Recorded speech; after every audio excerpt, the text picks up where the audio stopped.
ಗದಗ್ ನಗರದ ಸರ್ಕಾರಿ ಜಿಮ್ಸ್ ಆಸ್ಪತ್ರೆಯ ಬಳಿ ಕೆಎಚ್ ಪಾಟೀಲ್ ಪ್ರತಿಷ್ಠಾನ ಹಾಗೂ rural medical service society Hulakoti ಇವರ ವತಿಯಿಂದ ಕೇವಲ ₹5 ಬಡವರಿಗಾಗಿ ಹೊಟ್ಟೆ ತುಂಬ ಅನ್ನದ ರೈಸ್ ಊಟದ ವ್ಯವಸ್ಥೆಯನ್ನು ಕಲ್ಪಿಸಿರುವುದು ನಿಜಕ್ಕೂ ಹೆಮ್ಮೆಯ ಸಂಗತಿಯಾಗಿದೆ.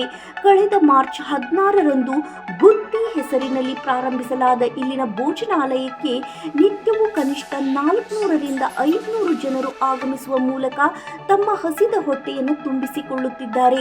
ಗದಗ್ ಜಿಮ್ಸ್ ಆಸ್ಪತ್ರೆಗೆ ಬಂದ ಬಡ ಜನರಿಗೆ ಈ ಬುತ್ತಿ ಹೆಸರಿನ ಊಟದ ಮನೆ ತುಂಬಾ ವರದಾನವಾಗಿದ್ದು, ನಿತ್ಯವೂ ಊಟಕ್ಕಾಗಿ ಇಲ್ಲಿಗೆ ಹಲವು ರೋಗಿಗಳು, ನರ್ಸ್ಗಳು, ವಾಹನ ಚಾಲಕರು ಹಾಗೂ ಸಾರ್ವಜನಿಕರು ಸೇರಿದಂತೆ ಹಸಿದು ಬಂದ ಇನ್ನೂ ಹಲವರಿಗೆ ಬುತ್ತಿ ಹೆಸರಿನಲ್ಲಿ ಕೆಎಚ್ ಪಾಟೀಲ್ ಪ್ರತಿಷ್ಠಾನವು ಜನರ ಹಸಿವನ್ನು ನೀಗಿಸುತ್ತಿದೆ.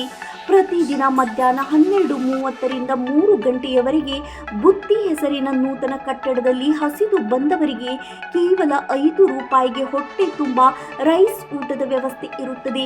ಇಲ್ಲಿ ಅನ್ನ, ಸಾಂಬಾರ್, ಪುಳಿಯೋಗರೆ, ಚಿತ್ರಾನ್ನ, ಪಲಾವ್ ಹೀಗೆ ಇನ್ನೂ ವಿವಿಧ ಬಗೆಯ ಪ್ರತಿದಿನ ಒಂದು ವೆರೈಟಿ ರೈಸ್ ಊಟವು ಹಸಿದು ಬಂದ ಬಡವರ ಹೊಟ್ಟೆಯನ್ನು ತುಂಬಿಸಲು ಅಣಿಯಾಗಿರುತ್ತದೆ. ಒಟ್ಟಾರೆಯಾಗಿ ಮಾಜಿ ಸಚಿವ ಎಚ್.ಕೆ. ಪಾಟೀಲ್ ಇವರು ಗಾಂಧೀಜಿಯವರ ಹಸಿವು ಮುಕ್ತ ಸಮಾಜದ ಗುರಿಯ ಕನಸನ್ನ ನನಸು ಮಾಡಲು ಇವರ ತಂದೆಯ ಹೆಸರಿನ ಕೆಎಚ್ ಪಾಟೀಲ್ ಪ್ರತಿಷ್ಠಾನದ ಮೂಲಕ ಬಡವರಿಗೆ ಅನ್ನ ಪ್ರಸಾದ ವ್ಯವಸ್ಥೆ ಏರ್ಪಡಿಸುವ ಸಾಮಾಜಿಕ ಕಳಕಳಿಯ ಪ್ರಯತ್ನಕ್ಕೆ ಒಂದು ಹ್ಯಾಟ್ಸ್ ಆಫ್ ಹೇಳಬೇಕಾಗಿದೆ. ವರದಿ ಚಂದ್ರಶೇಖರ್ ಸೋಮಣ್ಣನವರ್.